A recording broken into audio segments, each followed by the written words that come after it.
ترميهم بحجارة من سجيل ترميهم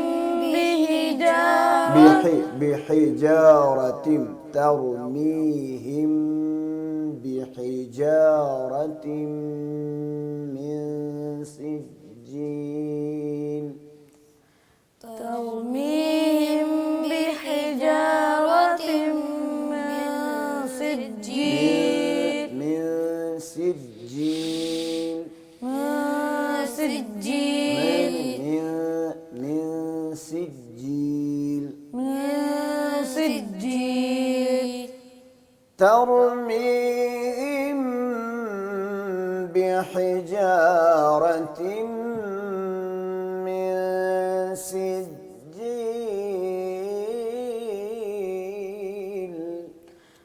نصفه نصفه نصف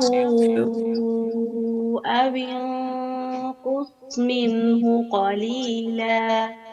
واو کو جب بھی ادا کرتے ہیں تو بانضمام الشفتین کاملتین مع فرجة بسیطہ، ہونٹوں کو گول کر کے انہیں نا تمام ملاتے ہیں اور معمولی سا ہول رکھتے ہیں۔ جب یہ نہ ہو تو واو صحیح ادا نہیں ہوگی۔ نصفه او انقص منه قليلا، نصفه أو انقص منه أو نصفه أو انقص منه قليلا. کہ آج بہت سارے لوگ اس خوبصورت کلمے کو پیش کر کے کلمۃ حق ارید بها الباطل، وہ قرآن مجید کے حفظ اور قرآن مجید کے پڑھنے کے جو فضائل اور عظمتیں ہیں ان کو ٹھکرا بھی دیتے ہیں۔ آپ نے سنا ہوگا بہت سارے متجددین کو تو کہتے ہیں قرآن حفظ کرنے کا کیا فائدہ ہے؟ تو میں اس بات کا اضافہ کرنا چاہوں گا کہ قرآن کی فہم بھی اس وقت تک صحیح نہیں انسان حاصل کر سکتا جب تک انسان کو قرآن صحیح پڑھنا نہ آئے۔ کیوں؟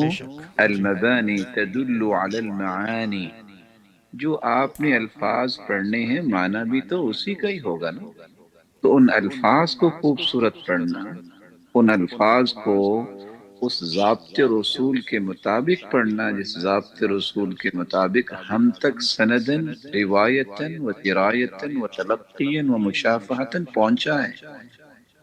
تو ہمیں کیا کہنا چاہیے کہ اللہ جل جلال ہمیں اس طرح قرآن پڑھنے کی توفیق عطا فرمائے جس طرح اللہ کے رسول صلی اللہ علیہ وسلم نے صحابہ کو پڑھایا۔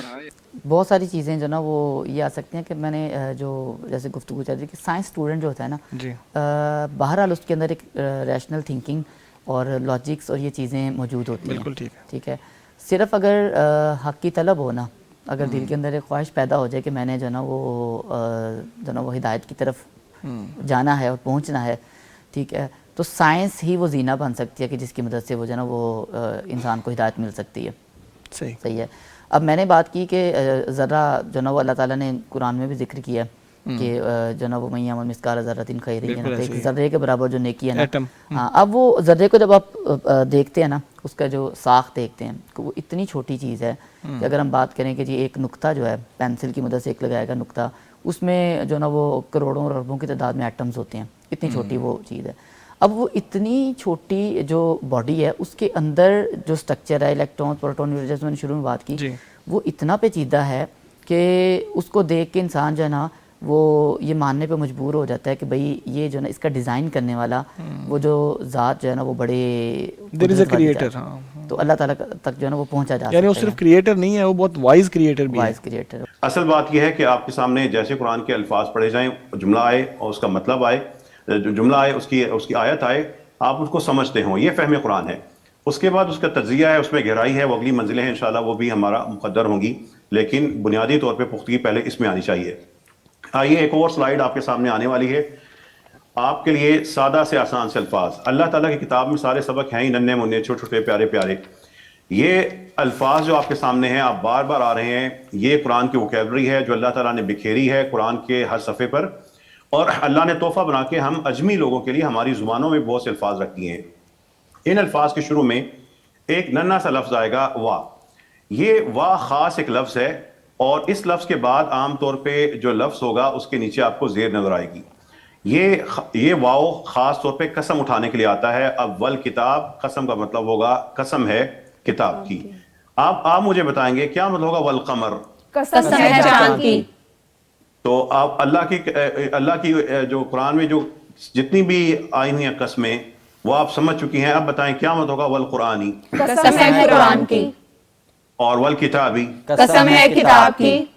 والارضی؟ قسم ہے زمین کی. اور والسمائی؟ قسم ہے آسمان کی.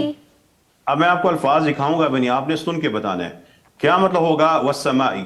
قسم ہے آسمان کی. والقلمی؟ قسم ہے قلم کی. واللہ؟ قسم ہے اللہ کی. جب آپ یہ سمجھ چکے ہیں تو یہ سادہ سے الفاظ ان کے شروع میں جو بار بار ہمارے پاس آ رہے ہیں ان کی تمام قسموں کو آپ لوگ پڑھیں گے اور ساتھ اس کا مطلب بھی بتا دیں گے. پڑھتے جائیے اور اس قسم کا مطلب بھی بتاتے جائیں.